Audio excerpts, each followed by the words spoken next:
Taman university ஸ்குடாய் ஜேபியிலிருந்து இன்றைக்கு இந்த பதிவு.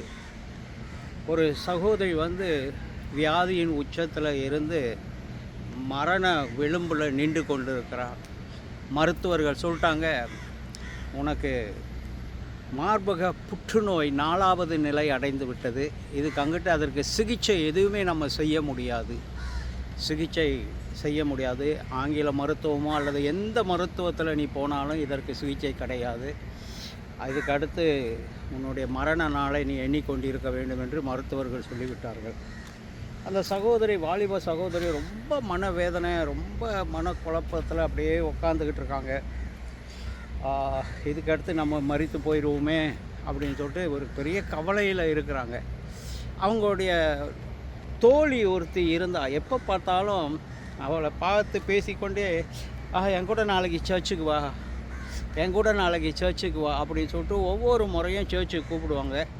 இவளுக்கு அவள் கூப்பிடுறது இந்த சகோதரிக்கு பிடிக்காது. எப்போ பாரு சர்ச்சுக்கு வான்னு கூப்பிட்றேன்ட்டு அவங்ககிட்ட அந்த பேசுகிறதையே விட்டுட்டாங்க. பேசி அவங்களோட ஒரு நல்ல ஒரு உறவு வைத்துக்கொள்ளணும்னு விட்டுட்டாங்க. ஆனால் இந்த மரண இதில் இருக்கும்போது கடைசியாக அவளை பார்த்து சில வார்த்தைகளை பேசலாம்னு சொல்லிட்டு அவங்களுக்கு கால் பண்ணுறாங்க. கால் பண்ணோன்னே அந்த சகோதரியும் உடனே புறப்பட்டு, ரொம்ப நாளைக்கு அப்புறம் நீ என்ன கால் பண்ணியிருக்க, என்ன விஷயம் அப்படின்னு சொல்லிட்டு கேட்க அவங்களோட பேசும்போது அவள் சொல்கிறா, நான் மரணத்தின் பக்கத்தில் நிற்கிறேன், இன்னும் ஒரு அடி எடுத்து வைத்தனா எனக்கு பாதாளம்தான், அப்படி ஆயிடுச்சின்னு சொன்னோன்னே அந்த சகோதரி ரொம்ப மனவேதனையோடு வருத்தப்பட்டு, உடனே நான் உனக்காக ஜெபிக்கிறேன்ட்டு ஜெபிச்சுட்டு அந்த சகோதரி சொல்கிறா, நாளைக்கு ஒரு இடத்துல ஒரு கூட்டம் நடக்கிறது, நான் அந்த கூட்டத்துக்கு உன்னை கூட்டிகிட்டு போகிறேன், கண்டிப்பாக அங்கே உனக்கு ஒரு அற்புதம் நடக்கும், நீ நம்பு.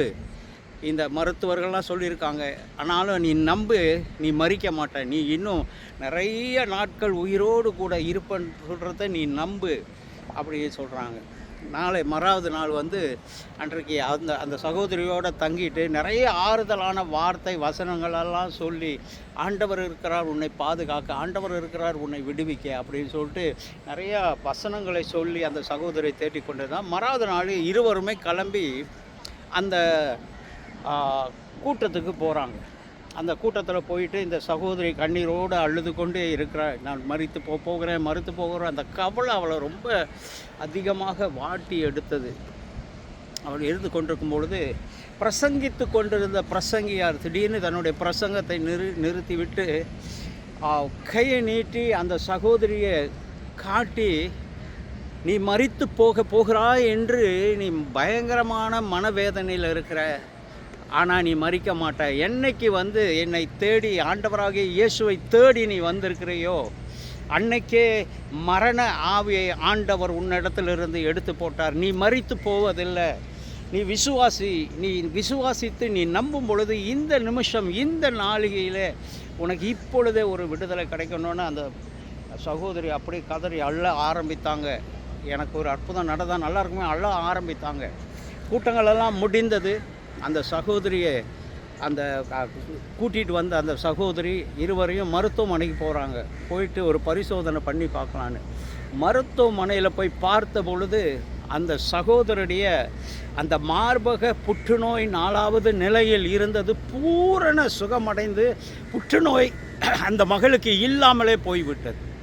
ஆண்டவர் அந்த மகளுடைய வாழ்க்கையில் ஒரு அற்புதம் செய்தார். பிரியமான தேவனுடைய பிள்ளைய, இதோ ஒரு வசனத்தை வாசிக்கிறோம். ஏசாயா 53:5 சொல்லுகிறது, அவருடைய தழும்புகளாலே குணமாகணும். மரணத்தை நோக்கி பயந்து கொண்டிருந்த அந்த சகோதரிக்கு கர்த்தர் ஒரு அற்புதம் செய்தார். அவருடைய அந்த மார்பக புற்றுநோயிலிருந்து விடுதலை தந்தார். ஜெபம் செய்வோமா? நல்ல பிதாவே, நன்றியோடுகிற சோதரித்து துதித்து மகிமைப்படுத்துகிறோம். நீ நல்லவர், வல்லவர், மாறாதவர், இரக்கமுள்ளவர். உம்மை நாடி வருகிற ஒவ்வொருவரையும் சுகப்படுத்துகிற தேவன், குணப்படுத்துகிற தேவன். உம்முடைய நாமத்தில் ஒப்பு கொடுக்கிறோம். இயேசுவின் நாமத்தில் ஜெபிக்கிறோம் நல்ல பிதாவே. ஆமேன், ஆமேன், ஆமேன்.